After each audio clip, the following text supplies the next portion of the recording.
And we are now live. It is December 5th, 2021. I have a cool show lined up for this evening. We have Marissa Tellez from Belize, Dr. Marissa Tellez, I believe. We have to say it right. I always say Tellez because there's two L's in there, and Flavio corrects me all the time, and he should, because you don't want to say somebody's name right or wrong like that. We also have Devin Osbourn, a.k.a. Devin Morrissieey, with Y&I Tours. I'll be bringing her into here shortly. We're going to chit-chat about some stuff that's going on in some of the local tours. I know there's some Costa Rica stuff coming up I think they talked about, or they're planning, and possibly some ghost stuff as well as Belize. Definitely getting down there to see that. So we'll bring her on shortly.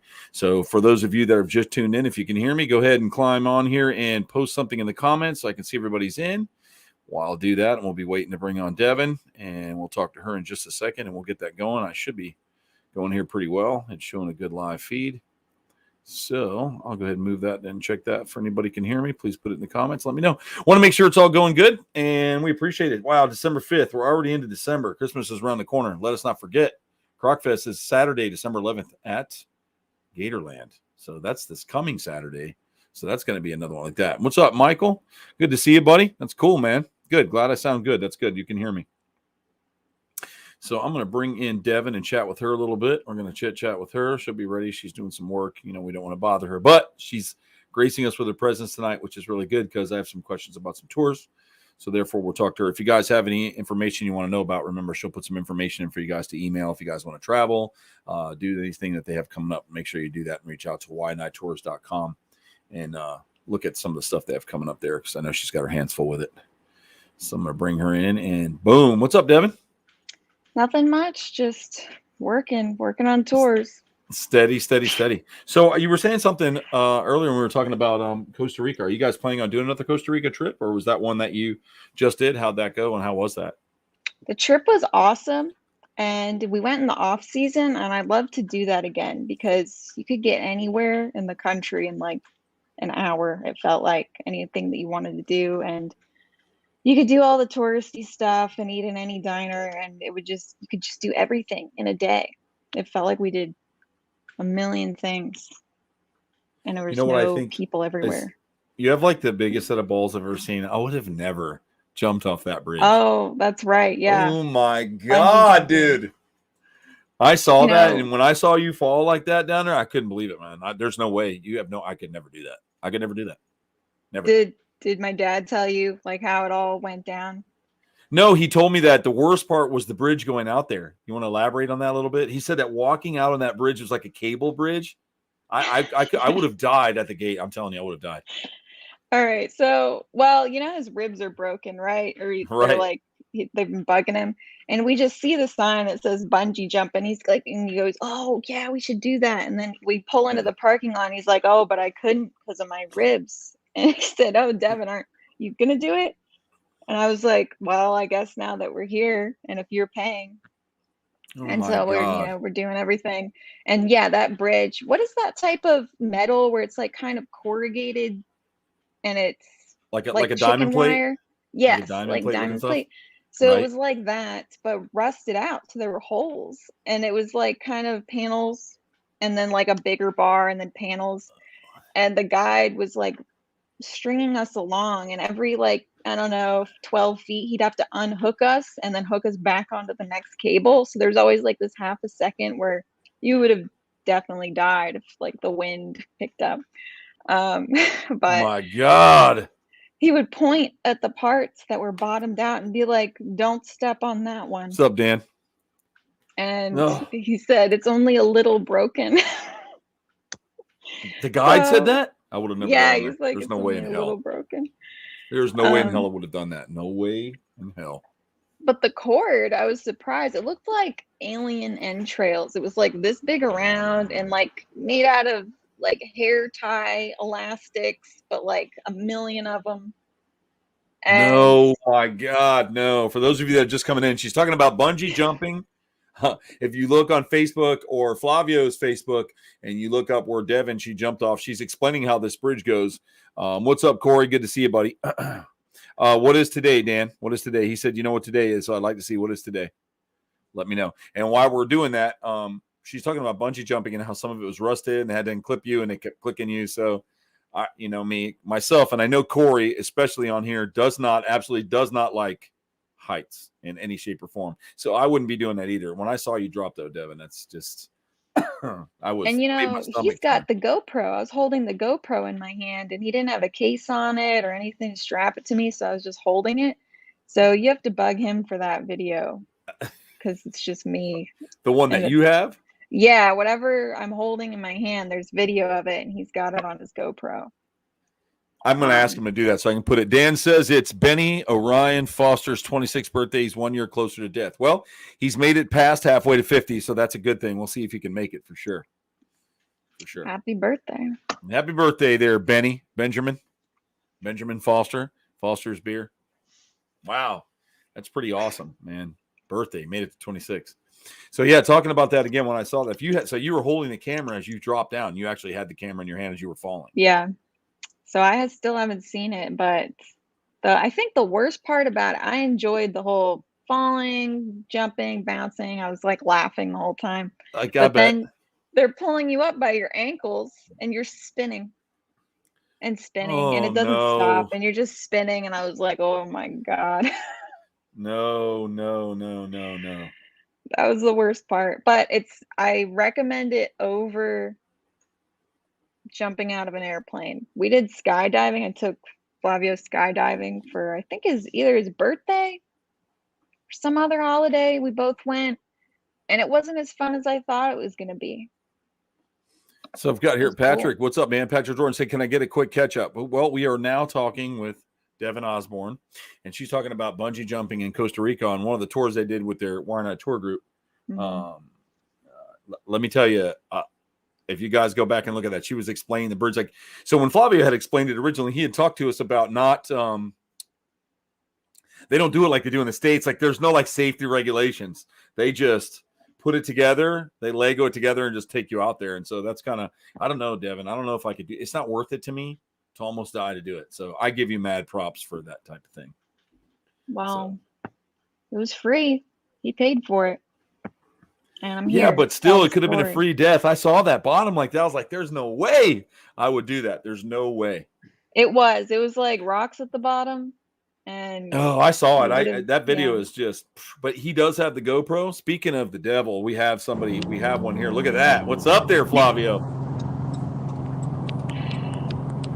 I hear his turn signal, but I don't hear him. He's busy. What's up? What's going on, bud? We were talking about the bungee jump. And she said that you have a video of her holding the GoPro on the way down. So I'd really like to see that. And Dan just said daddy's home, whatever that means. I think he's calling himself daddy. I don't know. Big Papa. What is he doing, Devin? What's Flavio doing? What you doing? Can you hear us, Flavio? I think he's Googling stuff. He's Googling, probably watching a movie. Says the bearded clam. That's what he's put on as his name. I hear Babs. I do too. I guess he can't hear us. Everybody's coming in. Jake Taylor's here. Everybody's saying the Flav, Papa Flavio. Everybody's saying daddy's home. So got to respond there, buddy.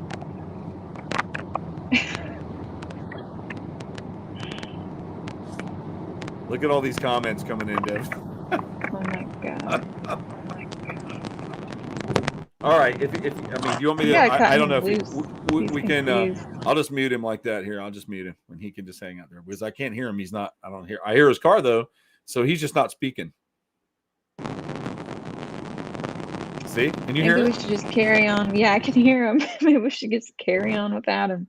Let him just interrupt us like in real life. Yeah, that's all right. He's driving back though. He's probably overseeing your He was probably overseeing your They went to Wendy's. There you go. Say that again, Flavia.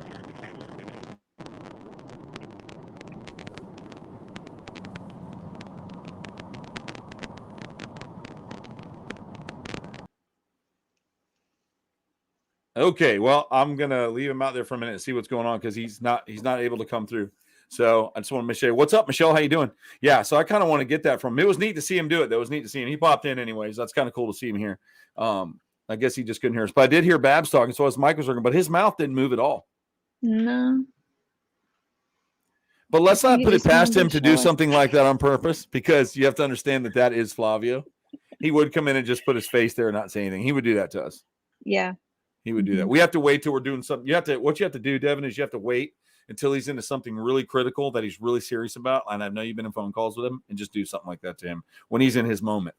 And they go, "Oh, do you remember when you did that to us?" So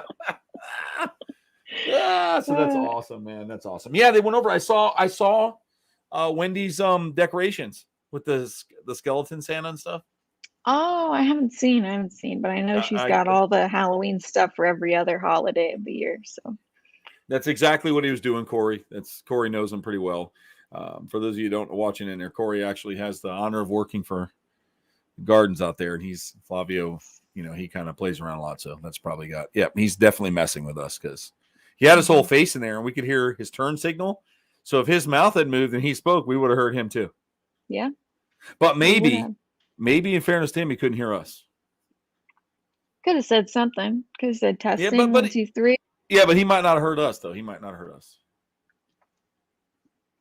I'll give Brian him Graves, what's up? What the fuck happened to the bearded clam? Well, we lost him, Brian. I'm not really sure what happened there. Patrick said he could hear him. I could hear him say, "What's up?" I heard him say, "What's up?" We heard that. Michelle says he's doing good. Just got home from walking the dog for an FWC officer. Blah, blah, blah. Oh, he's coming back. Let's see what we get here. Hold on here. Walking for the dog officer. He just moved to my area. He's Tampa, St. Pete. Awesome. All right. Boom. I just can't hear you. I hear him. I hear you, Flavio.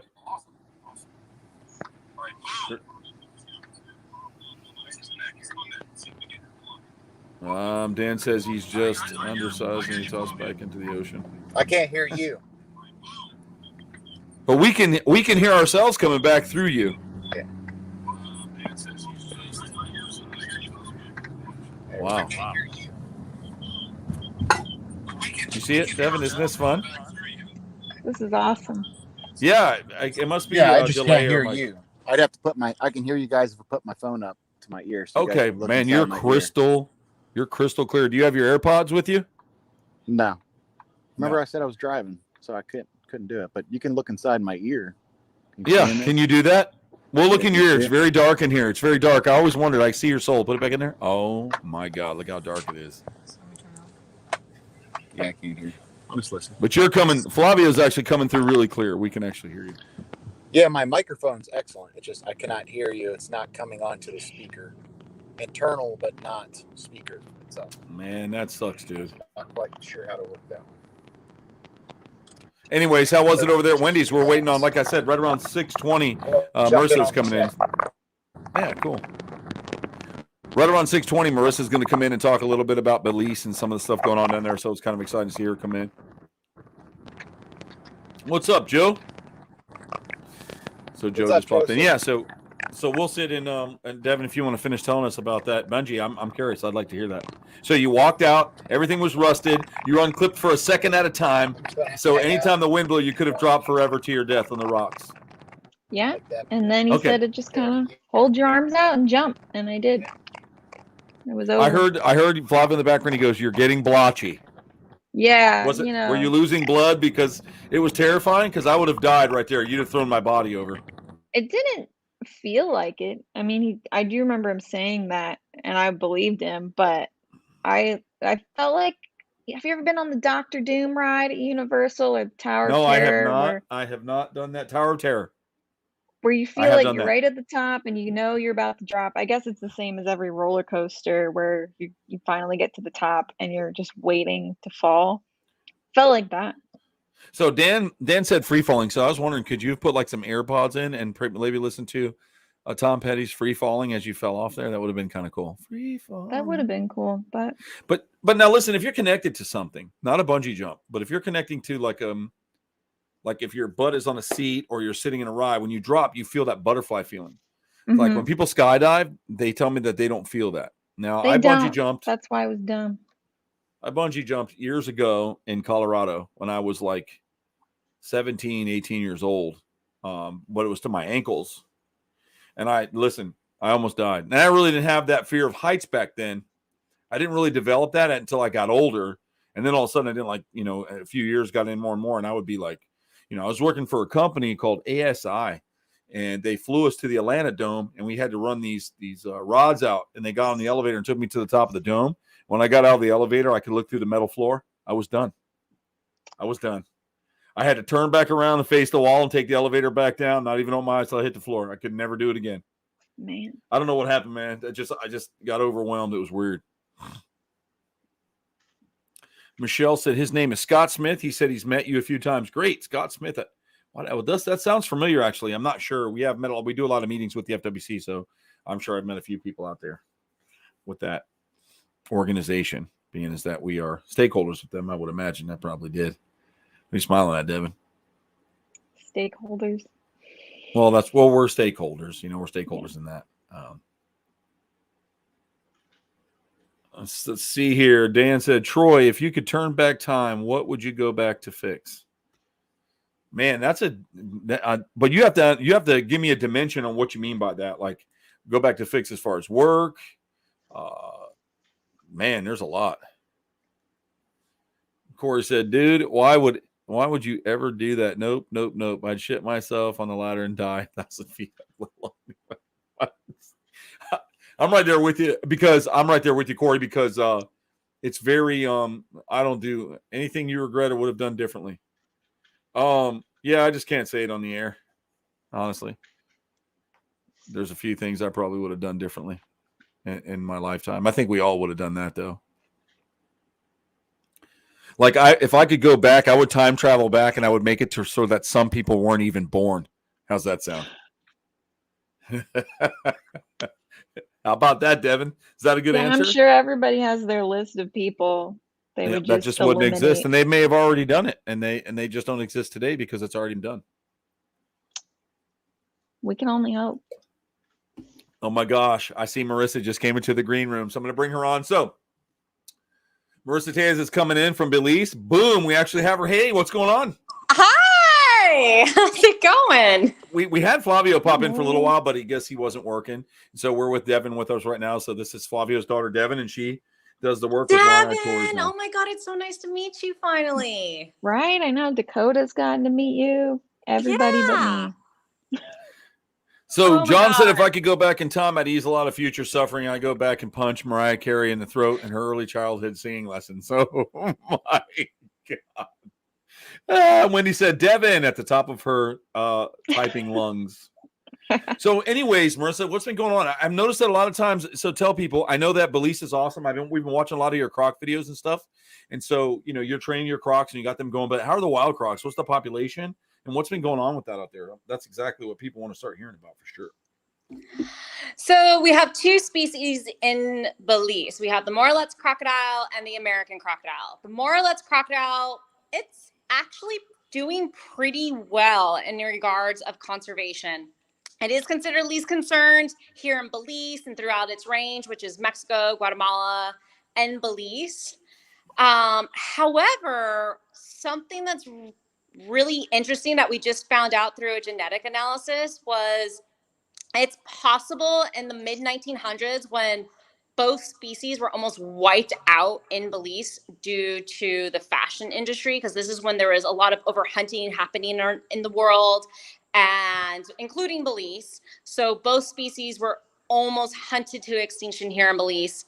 Due to a recent genetic analysis, it looks like there might have only been 30 to 50 Morrissieey crocodiles left in Belize in the 1950s, 1960s. Wow. And so the population has boomed to about 2,000 to 3,000 in country.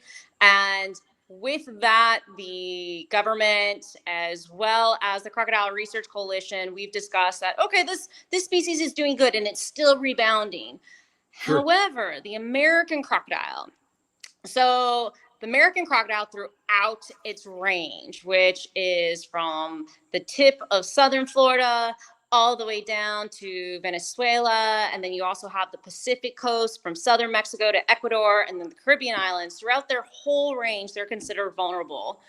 And, it's like, oh, well, the American crocodile, it's coming back from the same issue that happened in the 1950s with all crocodilians in the world, where they were almost wiped to extinction. But the issue with that is you have a couple of countries throughout this expansive range in which their American crocodile population is booming. And then because of that, the rest of the other countries, such as, hey, Belize, where it is struggling, it is so hard for us to get funding and support because everyone's like, oh, but the American crocodile is fine. It's like, it is critically endangered here in Belize, and we might have like 200 American crocodiles left in Belize.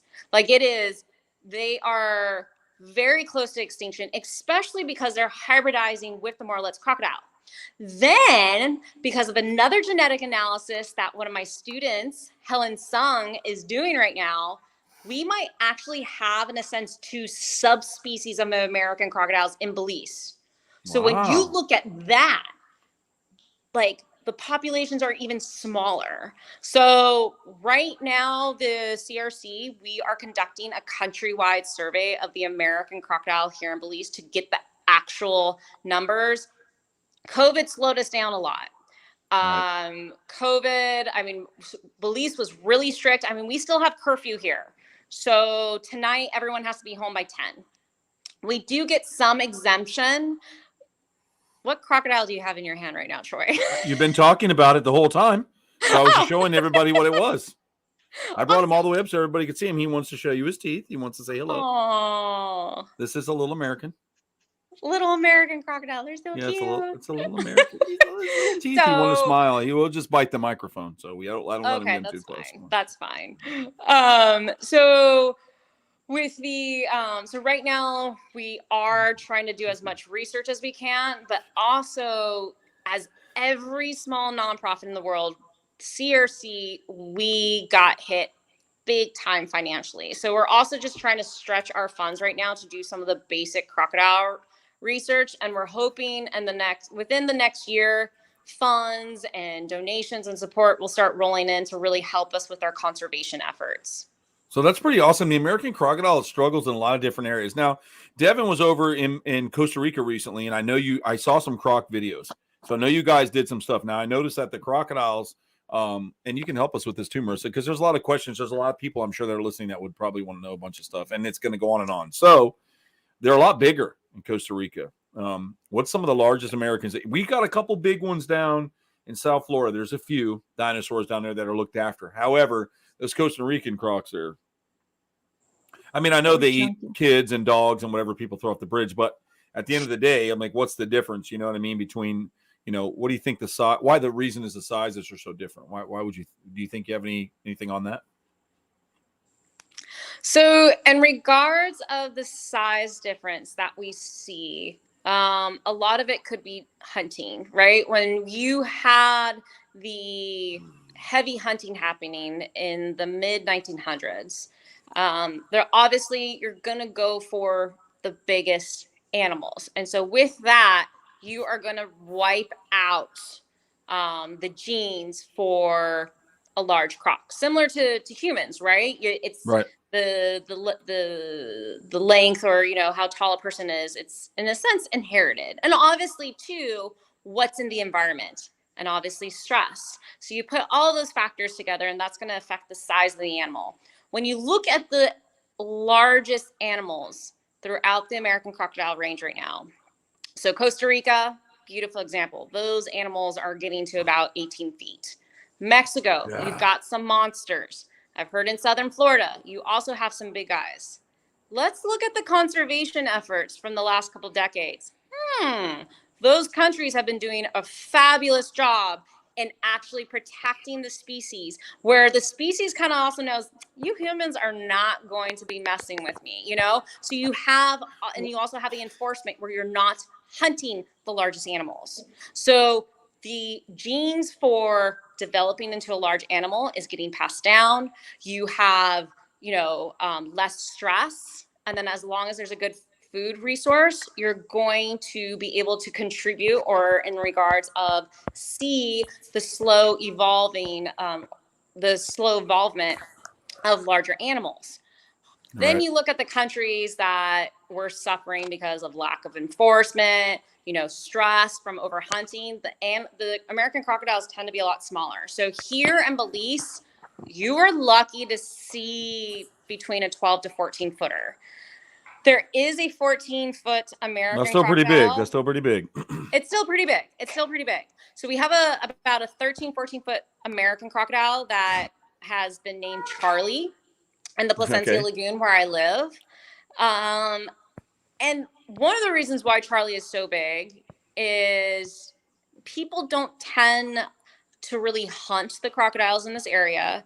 Charlie knows human behavior. He stays away. He is the perfect example of an American crocodile because American crocodiles are not aggressive like their other crocodilian cousins in Australia or Africa, as well as Sri Lanka, India, aka the mugger crocodile. And so this animal has learned human is the main predator. I am going to stay away. And with that, the fishermen kind of have also respected Charlie and given him his space. And the Placencia Lagoon, we still have tons of habitat. There's so much fish and other small mammals.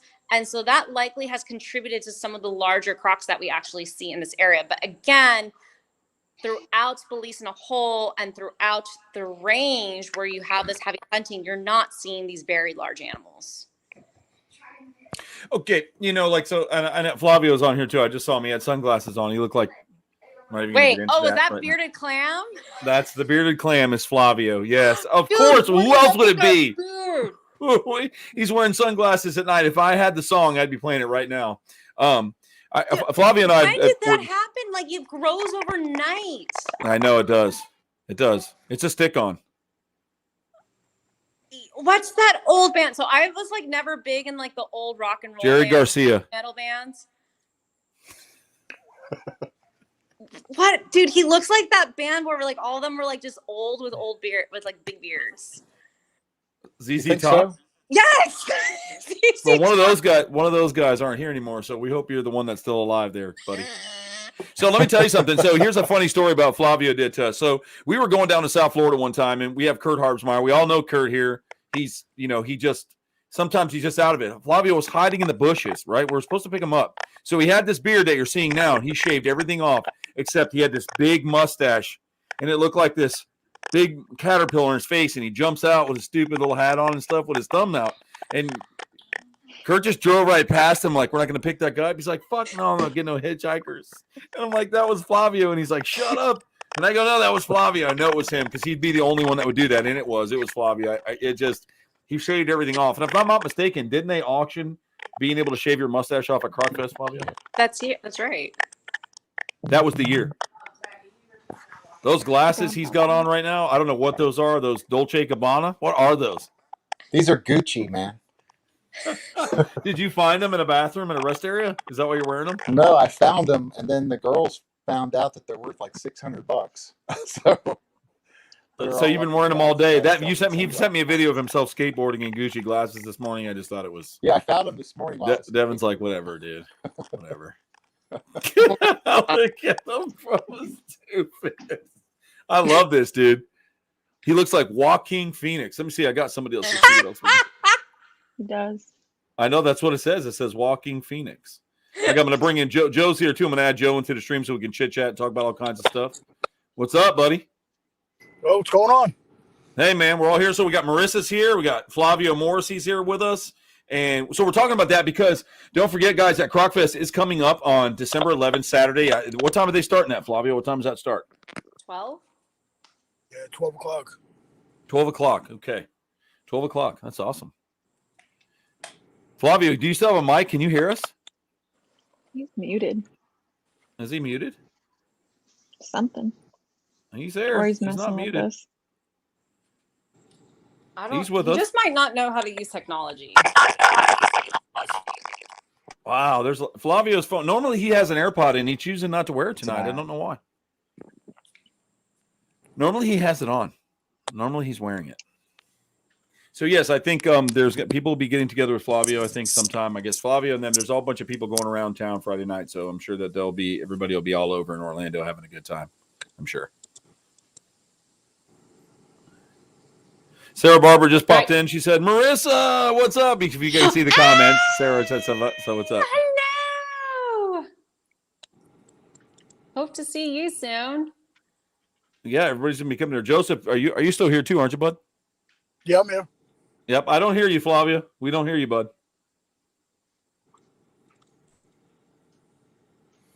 You guys ever think about live streaming the Croc Fest auction? What's that? Are they going to be live? I don't know. I don't know about that. That's a Flavio question when he gets his mic working. That'd be a good idea, though.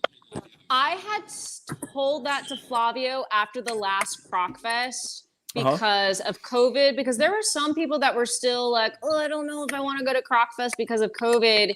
And, you know, at least here in Belize, like, you know, a lot of our big donors come from outside of Belize. And so it's just like these galas that people used to hold, like no one's obviously traveling. So they've been doing these virtual galas and it's still been raising pretty good money. So that was one thing I kind of mentioned to Flavio last time was if you could do a live stream during the auction part, at least, and everyone, like, you know, again, just to give a little bit of that donation, it could be, you know, cost you $5, $10 or whatever to be part of the live auction, but just to kind of also feel like you're also participating in the Croc Fest. And he was like, oh, let's talk about that more like months before. But, you know, both of us got super busy and I didn't think about it till right now. It is a really good idea, though. That's actually a really clever idea. It's true. Michelle asked me, are you going, Troy? No, I actually have previous plans. I will not be there that day. I just can't break. I have other plans that we've had for people at a Christmas party, and there's just no way I can get out of that one there. Plus, you know, I've done a lot of them. It's okay. I've done a lot of them. So I try to get there as much as I can, and we'll be up that way. But all the real people that matter will be there, like Marissa and Flavio, all the real deals, because they'll all be up there doing their thing. I really don't know what's going on with Flavio's mic. That sucks because I'd like to hear some of his input. What I was going to say was Flavio and I had a conversation a little while back, and we were talking to people, and you know, just raising different species of crocodiles. You know, a lot of people are saying, "Oh, my favorite is the Cuban." You hear that a lot, I think, just because of the way the Cuban crocodile acts. But the smartest crocodile I think that I've ever worked with is the American. Their ability to learn, and as gentle as they are, it's just extremely interesting to me how fast they take to what you do, and just sign language and using your hands in certain movements, even down to, you know, we'd be working with new animals, and Flavio had this thing where he'd like move his finger or something like that, and it would make the animal lunge. And, you know, he taught it that so nobody else would see him do it. So when you put a new person there, he would react, the Croc would react. But so to me, that there's an intelligence there that working with them is very, I don't know. So you've worked with a few, which when you work with your Americans versus your Morlets there between the two, what is your opinion on that as far as what you're doing, Marissa? So right now I have 2 pure Morlets and a hybrid. Okay. I like your big hybrid. He's cool looking. So the hybrid is Eamon, the one that's blind. Right. Yeah. Oh, yeah. I didn't know if you were talking. So Gilly is the 10-foot Morlet's crocodile, and Sam is the toothless crocodile, who is our starlet because she attacked Steve Irwin in 2003, and it's on film. Man, I'm sorry about the feedback, guys. I don't know where that's coming from. It's really terrible. I'm really sorry about that. We just lost Flavio. He just popped out. We lost him. I think that was Flavio. Joseph, you still there? Yeah, I'm here. Okay, cool. No, yeah, and I noticed that because, you know, I remember being in the canoe with you, Marissa, and we went over that big one. That was a Morlet, because I was like, do you know we just went over a big – he was hiding underneath there, and he did like this curved moon swing, but I knew it was a Morlet because it could have been a hybrid, and he could have been leaning towards Morlets more. But they've got that big frog face that they look like melted wax with eyeballs on top of their head. They just have their – and the bigger they get, the wider their head gets. And I've got a young one here, and you can just tell it's a Morlets. You can just tell. One thing I was really curious about Belize is why you don't have more spectacled caimans. I don't understand that. So, we're getting on new. Here we go. Yeah. So, there's so much about Belize that still needs to be explored. And the thing is, when you look at old reports, they talk about spectacled caiman in the northwest and the southwest of Belize. And it's just been like 1 or 2 different reports. Okay. And no one really, and it was during a time where no one's really doing crocodile research in Belize. So I kind of always like had in the back of my head, because same thing, why aren't there caiman in Belize? This is so weird. So anyways, I hear you, Flavio. I was picking up someone at the international airport in Belize, and like, you know, our truck says Crocodile Research Coalition, and some guy comes up to me, you know, I'm waiting, and he's like, hey, you know, he just starts talking like, oh, you study crocodiles? Yeah. And he's like, so how many species we have here in Belize? And I said, 2. And he said, no, we don't. We have 3. And I'm thinking, you know, because a lot of people think we have alligators here just because of the old Creole saying, alligator, which is really crocodile. And so I'm just thinking, oh, I was like, no, it's the more or less crocodile, the American crocodile. You know, there's no alligators. He's like, no. There's 3 species because I hunted the other one. And I was like, oh, I remember you telling us that story. I remember this. I was like, now. wait, excuse me? And so that's the other thing is like, I always tell people, you know, I mean, I've been working in Belize since 2008. I've been permanently living here since 2015.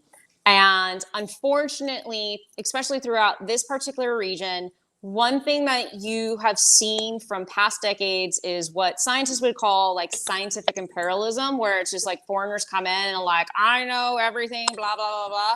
And it's like, you know, stuff from books. The people that are living next to those crocodiles, those people know the crocodiles.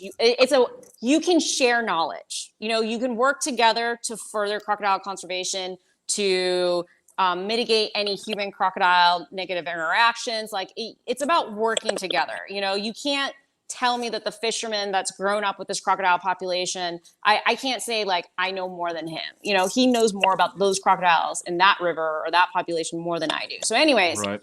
I could tell this guy was like, oh, this foreigner is going to get mad at me for saying I hunted another species. And I was like, tell me more.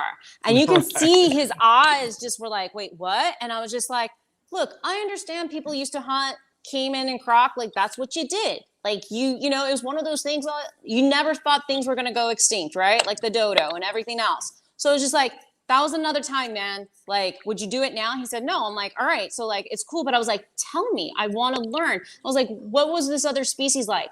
He to a T defined a caiman to the amount of scales and all that, because he was taking the skin up to Mexico to be tanned with his father and his grandfather, because he was a kid at this time. And I was like, so there was caiman. I was like, where did you hunt them? He said, the Northwest. But he's like, we hunted the caiman in the northwestern part of Belize to extinction.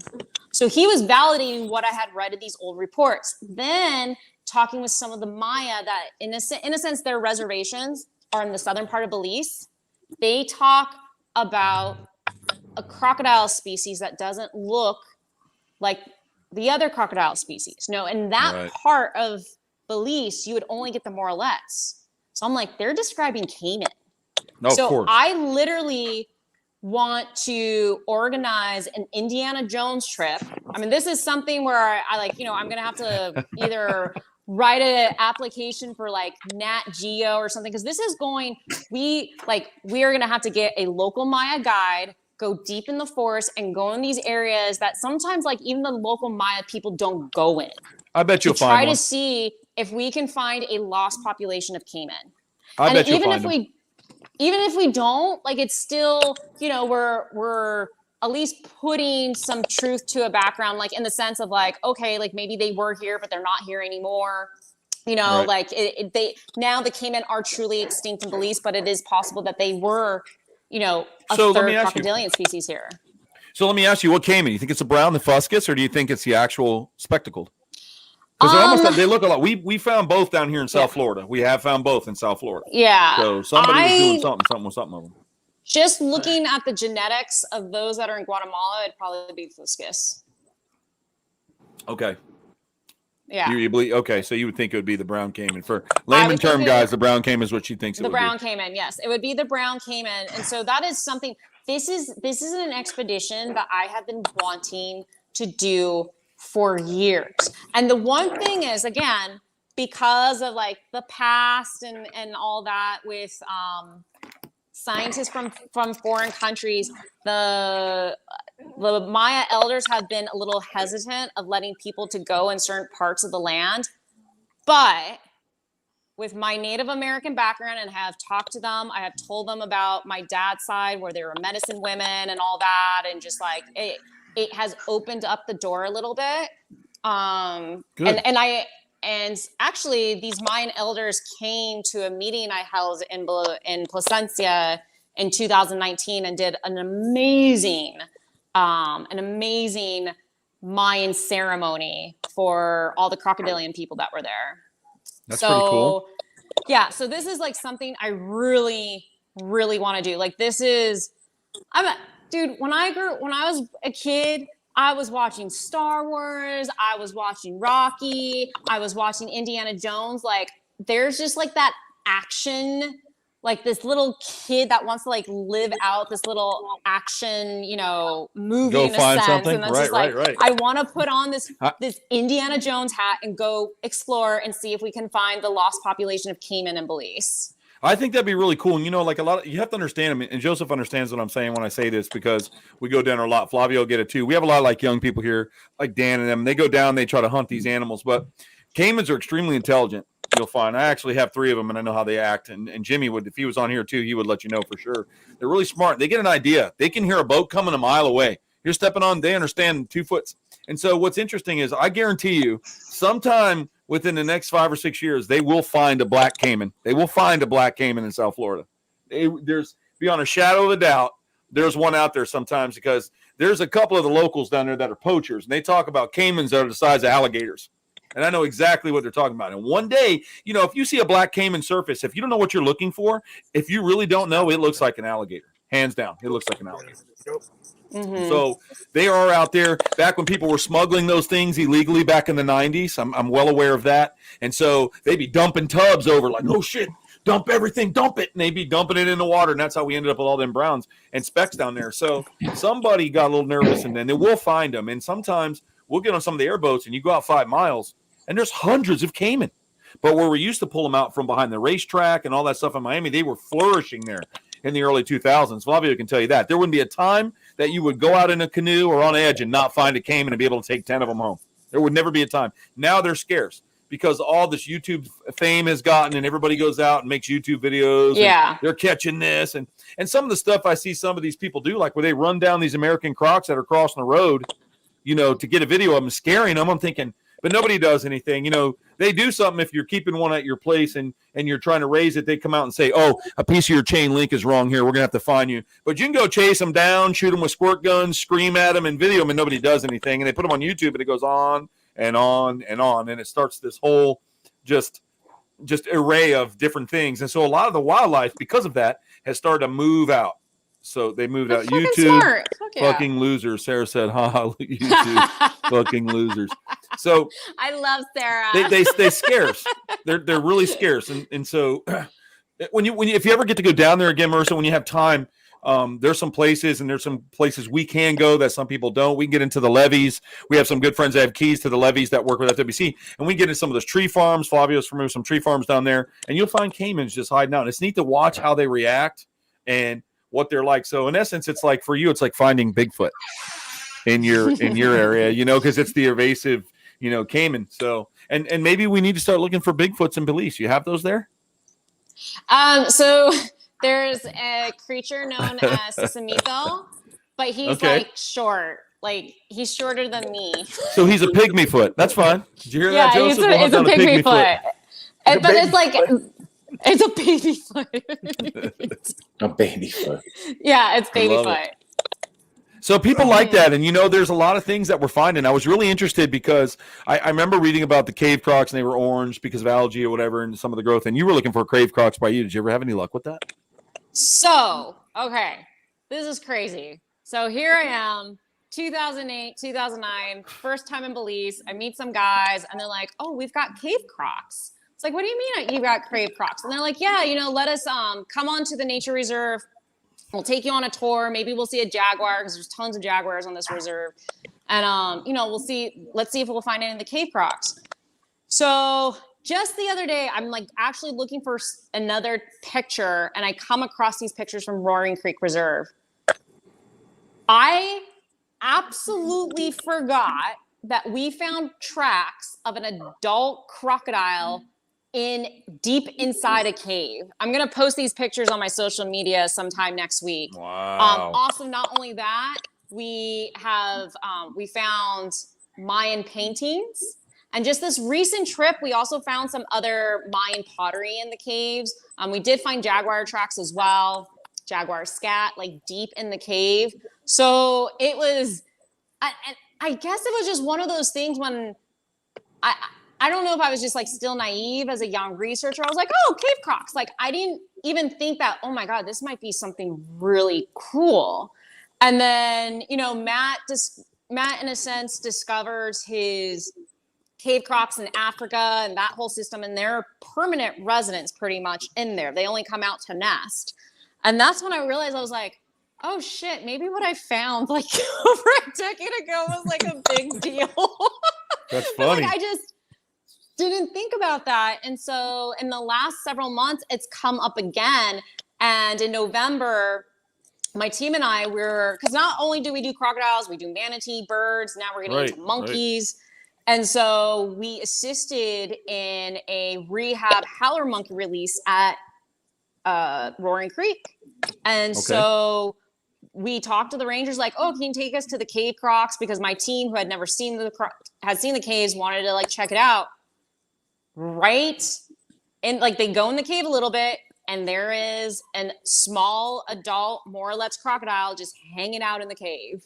And they found some Maya pottery, and it was just like, oh my God, like we really need to study this. And so I'm hoping I can actually launch that project sometime next year and really go deep inside the caves, because what's really unique about this, and this is something like I was kind of telling someone, I didn't make this discovery, nor did the rangers make this discovery. At the end of the day, the real people that connected the crocs to the caves were the ancient Maya, because the Maya, they knew that crocodiles utilize caves, and possibly some cave systems might have lived in there, because you have these oral stories that have been passed down. And one of the really cool oral stories is crocodiles were the guides to the underworld, Xibalba. So in a sense, that crocodile that we saw in the cave last month, right? If this was 600 to 800 years ago, if we saw that crocodile was waiting for the spirit of someone who had just recently passed away. And when that spirit came to the cave, the crocodile was going to guide him to Xibalba, to where he like will meet his ancestors and the gods, and he, you know, in a sense goes to the next lifetime. So given that we've seen ancient Maya paintings as well as some ancient Maya pottery, like we were talking, because these oral stories have been passed down about these particular caves. Like if we actually did an exploration, we might find, in a sense, crocodile art, or maybe even crocodile pottery, because it seems like the crocodiles are really utilizing these caves. Then I was talking to a guy that I forgot what they're called, a cave ecologist. I feel like there's a special term for that. That's a neat name. But we'll say whatever. Caveologist. We'll just make it up as we go. Here, hey, yeah. Caveologist. So bearded clam. So tribe. He went inside the cave and he found crocodile burrows. I wouldn't doubt that. And so the crocodile, so to me, I'm like, that means the crocodiles are spending some time in here. Then he was also mentioning in regards of, in some of the areas of this cave, it is really hot. And he was like, you know, you find debris, but like there's, you know, you do get some mud and stuff. And I'm like, look, I could be totally wrong, but part of science is just to question and to think out of the box. And I'm like, if it's really hot in there, or like a good temperature, and there's, in a sense, extra debris, what if the crocodiles are nesting in there? Because one thing that we have seen here in Belize is that the whole idea, oh, crocodiles need some shade, or they can't be complete, or the nest can't be completely in the sun. Nah, we have found nests completely in the sun. We have found nests completely in the shade, and they are hatching viable, healthy baby crocs. So for Yeah, well, all I know, those people were probably keeping pet bearded dragons that told you that. I just want to say that. I'm just telling you because we had this Bearded discussion dragon, before. crocodile, Every reptile is different. And it's funny that you say about caves, even alligators. Flavio will tell you a lot of times when we're just going out to take pictures of alligator snappers, you can swim into a cave underwater like a big out that's maybe 5 foot in diameter. There'll be an alligator tucked up in there, laid flat up in there, man, most of the day, chilling out in that cave and liking it. So I can't see any reason why there wouldn't be something wanting to live in a cave. It's like you said, if there's debris and warmth in there, man, that's like the ideal area. Tons of food. I mean, some of the crayfish that we were finding were huge. There's just tons of fish in there. And then, because we did find out, like, the jaguars will take a kill and go into the cave, but they have also found gibnut or agouti tracks, like, not far into the cave. But there are some areas I'm like, if agouti came in to have a drink of water, I mean, it's easy for a crocodile to take that as a snack. And so I just was like, I mean, you literally could have these crocodiles living in a cave similar to what you're finding in Africa, and then even possibly nesting in the caves. Yeah, that's cool. Did you see that comment there, Marissa? That one's for you. Yeah, and the fact that it's warm, and I don't really think that. I mean, do they actually really even need sun? They don't even really need sun. I mean, there's cases where I don't know if you could simulate it, but people have kept alligators under their bed for like 10 years before they get caught with them, and they're a little stubby looking, and sometimes they're light skinned. But I mean, they've survived 10 years without sunlight. So I can't. Yeah. I mean, I think this animal doesn't really need that if they have the proper diet and the warmth. I don't think it's a necessity. And then again, I mean, look at these. I mean, and I know Matt is still studying the crocs in Africa. I mean, he's in Africa right now. I don't know who this is, but Marissa, you can adopt me, Mama. Kim. I don't know who that is, but that's pretty cool. They're called Booty Eater, Alabama. That's a good one. That's up here forever. That's awesome. Sarah's laughing. Everybody's laughing. That's pretty awesome. People change their names when they come in. I love it. I get a lot of secret admirers in here, and they'll not come in as them real selves, and then they'll screenshot stuff and send it everywhere. It's happened on numerous occasions.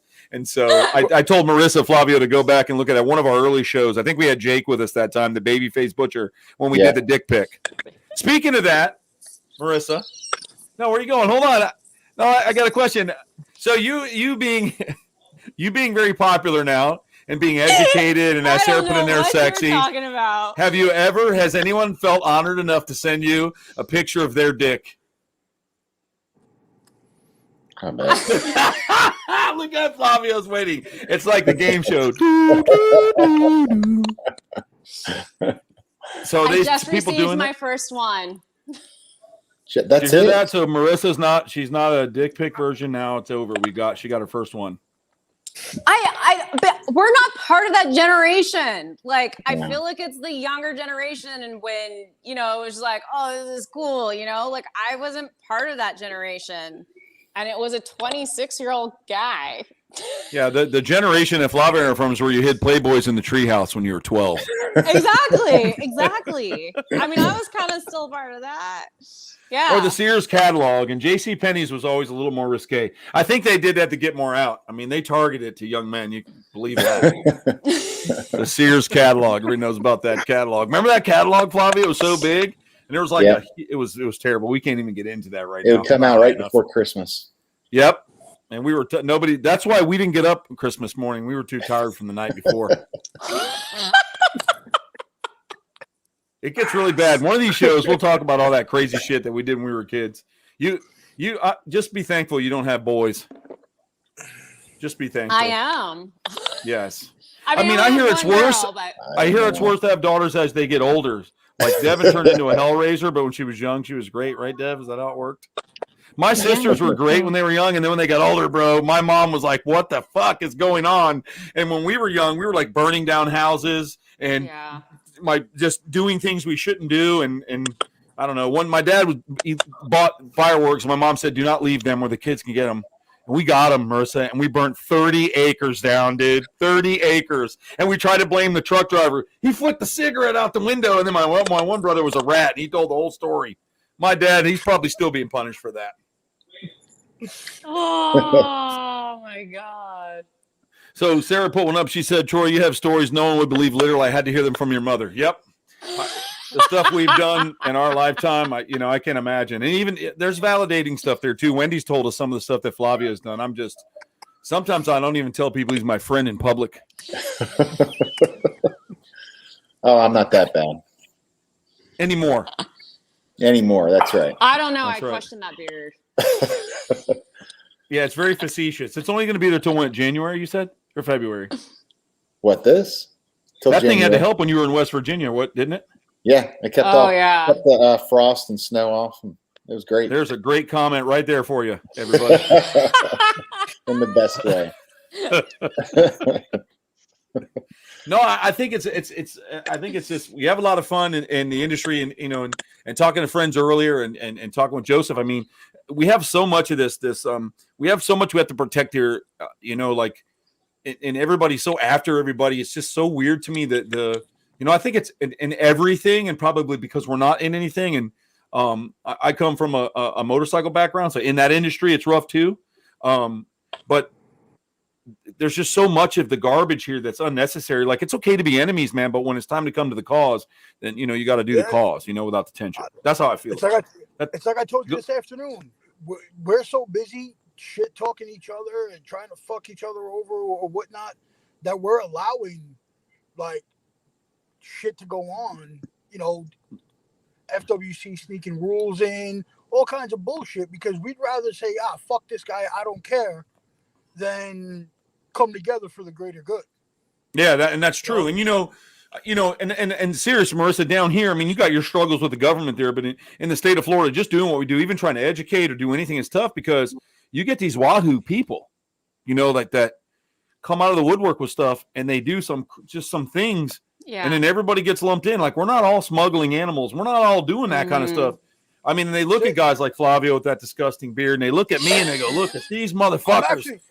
I'm actually jealous of the fucking beard, because ever since I had COVID, I can't grow my shit back right. It'll come back. Weird. It takes a while. It'll come back. Yeah, I got like bald spots in my face. Like, it just doesn't. Yep, it happens. That's really weird. Yeah, it does. I didn't hear about that. that side effect for men. Yeah, well, Kurt first got it. Kurt, like those old women that go to the parlors and they get their hair dyed so much it's like paper thin. It's like they're wearing ghost hair on their head. It's like ghost hair. This motherfucker, man, he's like, bro, I'm going to hair club. I can't stand it. All of it came back, but for a while there, it was like paper thin, and he was like, what? So it was my god, it's been like three or 4 months, and I can't get it to come back right.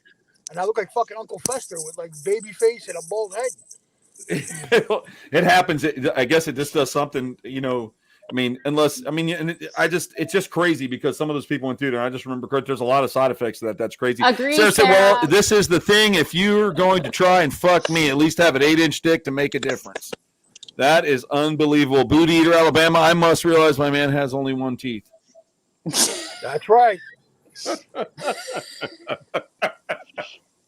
See, I like it. This is the type of shit that we do here that gets really ridiculous, and then I'll run it over a little bit because it's what's fucked up is that's the other thing that COVID fucked me over on was they stopped my dental work until the beginning of next year now, because I was in the hospital sick. Wow, dude, 2021 totally put it up my ass between the car. Yeah, well, dude, it did a lot. Yeah, it's done a lot. I'm surprised. I did notice that a lot of time we were locked down. If you remember in 2020, there were so many animal videos being posted. Did you see that the animals were starting to come out and move further into towns, and people were gone? So they were like, yes, we did it.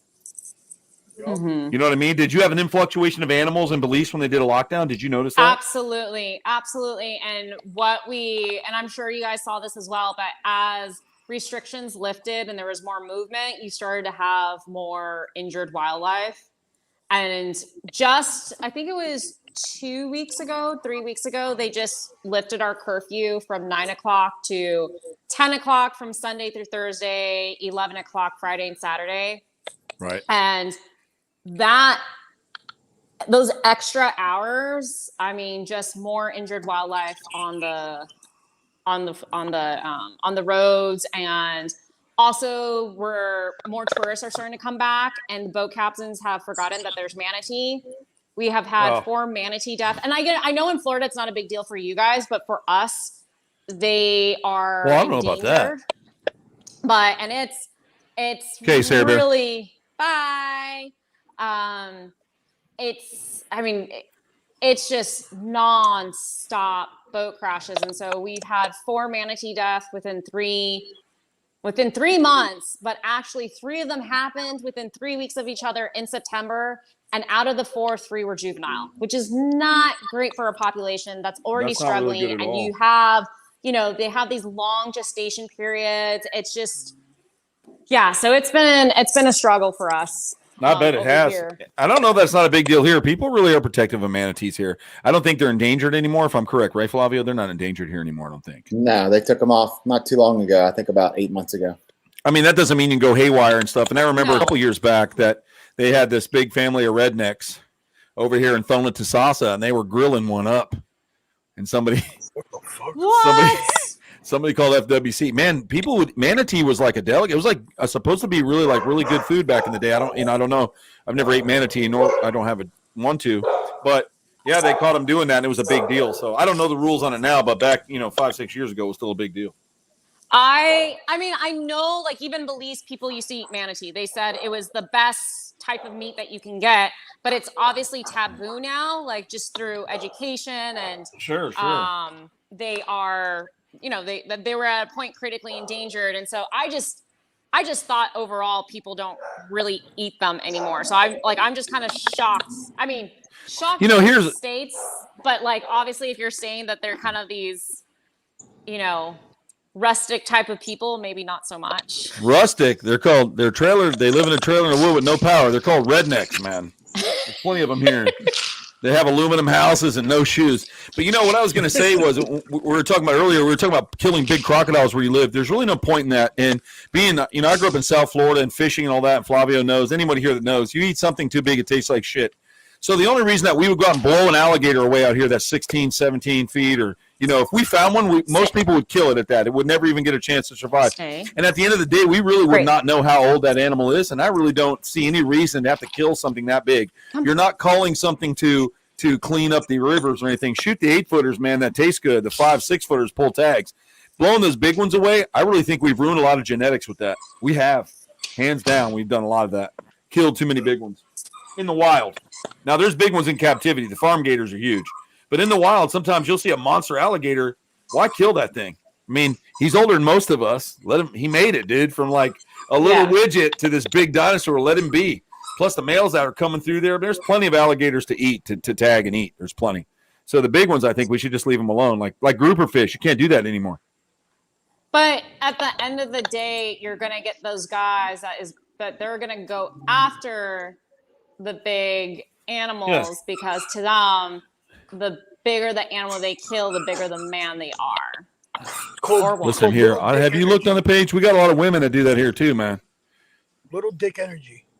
Well, then there's little clit energy too, because we got some girls out here, some rednecks out here doing that shit. Yeah, buddy. Well, that's what I'm saying. It's man or woman. Yeah, but I'm just being facetious. No, but it is. There's no purpose in something like that unless it's a severe problem and it's attacking young kids or dogs and it becomes unmanageable. But at the end of the day, those big ones and one of the very first times I ever heard that argument brought up in Tallahassee was from Terry Cohen, Flavio. He said, why don't we have rules on these animals that we believe are over 80 to 100 years old and you're just blowing away so you can sit there and open its mouth and look like a hero? And he said that at a meeting. And I thought, that makes a lot of sense because the meat has to taste like shit. I mean, that has to be the most disgusting meat on an animal that big. Yeah, I think the large alligators do not taste as well. It would taste like muck, like dirt, like an old catfish. It depends on what they're eating, but most of the time at that size, I mean, they're eating turtles and other alligators. So that's what they taste like. And it just seems to me that, you think about all your trials and tribulations of your life and what you've been through, how old you were, what you did when you were 14, or the first time you saw your alligator, or, kissed another person. This animal has been living out there, surviving, running from snakes, running from birds, running from people, and he's made it to almost 100 years. You talk about a century. Hey, Billy, just kill it and we'll hold it open and look cool and, stand with it and hang it by its asshole up from a fucking tractor and take pictures. And I just don't understand that type of hunting. I understand for the reason or eating. I'm not against it, but there has to be, man, God, what's wrong? Why would you want to kill something like that? Well, I think what happens is they get their license to go hunt an alligator. And so you go hunt an alligator. Okay. And same thing with fishing. Do you go after the big fish or do you go after the medium-sized fish or the smallest or the minimum catch? So if the slot may be 4 feet, which for alligators it is, you have to catch an alligator at least minimum 4 feet or above. Do you go out and take all your energy and focus on catching a 4-foot alligator and get maybe 5 pounds of meat?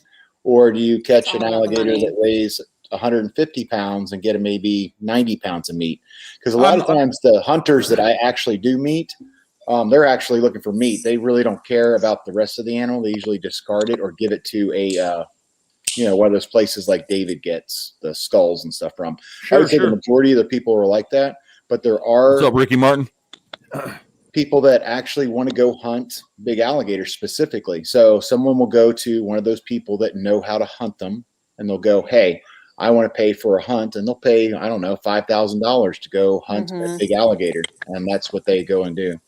Yeah, I understand if they, they're chopping up the boxes and stuff. And believe me, if you're going to hunt, we've been out on boats, Flavio. There's plenty of alligators out there to 8-9 foot that you could take and get plenty of meat off of. I'm talking about when you clearly see one that's so huge. There's just no respect for anything. The Irish were telling me they did that to their elk because everybody wanted to blow away the biggest ones, and they made them extinct. Well, nowadays, people that hunt deer, they go after those old deer, which are those big racks. And those, like, my brother-in-law shot a deer not too long ago, but his teeth were gone. He was not going to make it another year anyway. So he's already passed his genes on. He's had several years. He's probably about 6 or 7 years old and did all that. Those big alligators like that, the bigger that they get, I know that in some species, some of these large animals have trouble breeding with some of the smaller females. So they've done their heyday, and that is the position on some of these biologists with that too. Also, when you take a big alligator out of the picture, you just left a lot of room for a bunch of smaller ones so you can increase the population. They're not as large right now, but you did. And I think that they did get to pass along their genes. Remember, you have some sneaky young alligators out there that can get in there and get out before that big one comes along. Sending dick pics. I also was talking to somebody, and I'm not going to say any names because I'm not familiar exactly who it was, and I wouldn't want to credit or uncredit. I'll tell you who it is.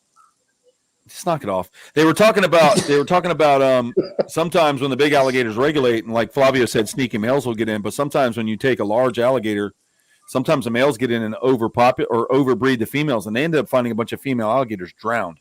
So before humans got involved, right, and they were out there 6,000, 10,000, 20,000 years ago, living out there, and there wasn't big guys coming in with cannons blowing them away for videos, there has to be some sort of evolution purpose for what happens with the bigger males, and what do they regulate, and how far do they go? Do they finally just go away, or what?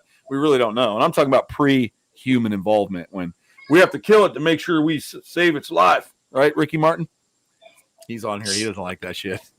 But, I mean, you know what I mean? So there was a study like that, too, where the males were getting in and they were fighting and drowning females, and it was a big problem as well. So I just wonder where the balance is, like the simple balance to it all. We don't know. Yeah, we don't know because we're out of sorts. No one really kept good records back in those days before the Europeans came. But, a lot of the old-timers, Flavio, and I mean old-timers, I'm talking 80 years old, they talk about big crocodiles and stuff in South Florida when they first moved down there, and then how they kind of went out, and I don't know if what a lot had to do with it, but I think a lot of it had to do with development, for sure, and overhunting, I would imagine. But I can get an uneducated person today that talks about those big animals still being out there. I'm not saying they're not. Yeah, we were talking about that earlier. There's a few of them. There's a few everybody big ones that are gauges still these out there. things. They're all monsters, and they have all these tall tails. So, I mean, 18-footers. Yeah, I mean, if you read some of the remains that were found, or maybe some bones that were found, before, the Spanish even really started taking away these things, just small descriptions. They talked about big animals, but they really didn't take a lot of measurements. It's really tough to find. I bet you can find some obscure measurements maybe over in Europe. maybe in Spain or France or England or something, but there's really not a lot here in the U.S. in the collections that I've heard of. Any big skulls? How about you, Marissa? Heard anything of big animals? No, They're not. hiding. They may be out there in a museum collection or something, you know. And Roberto Soberone, when he had that idea about trying to get all these Cuban crocodile DNA samples from churches and pubs and stuff like that, there could be something like that out there in the world where, you know, you just do a call and just take some basic measurements. There's got to be somebody out there, but I think that you can kind of try to find some of the answers. But even you read some of the first writings, like William Bartram talking about alligators and how thick they were, you know, and you can go to certain areas right now and tell these same tales. You know, you guys are going to go out to Mayaca, to Deep Hole, where there's a concentration of alligators. It's not normal these days, but you know, you can find them. You know, when I was a kid growing up, we would go over. I lived in Pine Hills, Orlando. We used to go to Lake Hiawassee. I mean, we swam in that lake every weekend and fished and just camped. Everything else. Never saw an alligator until maybe I was like 16 or 17. Just never saw them any longer. And then you started seeing them just pop up out of nowhere. And before you know it, you didn't have to go anywhere to really see an alligator. They were just sitting in every backyard, every ditch, every creek, whatever it may be. So they made a really good comeback, and you know, it's pretty easy to go find them. Heck, right there by Universal Studios under I-4, right there in that ditch, there are so many alligators in that ditch. I've walked it before and shined lights. And I mean, there's a pretty good population just sitting right there in the middle of Disney and Universal Studios and all these other places. Yeah, that there's a lot of that. When we were real little, when I was really little, you could buy alligators in a little plastic tub with a turtle, dude. Yeah. And then the state got crazy about it, so everybody started doing it with caimans. You know, I got to tell you, I bought 2 caimans at Kmart. Yeah, I remember. In the fish department. Kmart. Yep, you could buy them at Kmart for $9.99 a piece. Yep, think about that. Florida. Yep, isn't that nuts? That was those were the good old days, man. Marissa, that was all over the United States. Kmart had a contract. What? I can't remember. You know, someone who would know the answer to that would be Tom Crutchfield. I bet you he would know who supplied Kmart with all the spectacle caiman out there. I'm sorry, I got distracted by the comment. Yeah, that must be somebody you know coming in here. Alligators may be thick, but I'm thick too. I'm kind of small, but I have a big heart. Ricky Martin, can we bring back old school caiman prices, please? Yeah. Yeah, you know, there's just so many things, and I was telling Joseph too that back remember we had alligators when they were a class 3. You could, it wasn't too really late when they started changing all the size where you had to have them or whatever. I mean, people were keeping them in their bathtubs. I mean, it was a heyday back then. Now it's too much of a conference. I'm telling you what. So we ran almost 15 minutes in. Don't back out. Anybody that's on here, don't back out. I'm just going to end the broadcast, but stay where you are for a minute so I can end the broadcast without blopping off the screen. I want to thank everybody for coming out and watching us, and we're going to be putting this up, so it will be on live this live version will be on YouTube. You'll be able to find it whenever you want. So Marissa Tellez from the Crocodile Research Coalition. Like, that's it's a coalition. It's a movement. We got that. There's a lot of things coming up there. If you want to go out and hang out with her, you can talk to Devin or Flavio with Y&I Tours. They book a lot of stuff that goes out to like Belize and Costa Rica, etc. So if you want to do that kind of crazy stuff, if you want to run people over in the grocery stores with your cart because they're moving slow, you can check out the Croc Father on Instagram. And myself, always, we thank you guys for coming to the Motley Croc Show, and we appreciate everybody for joining us and all the support. We all want you to have a good night. Everybody sit tight.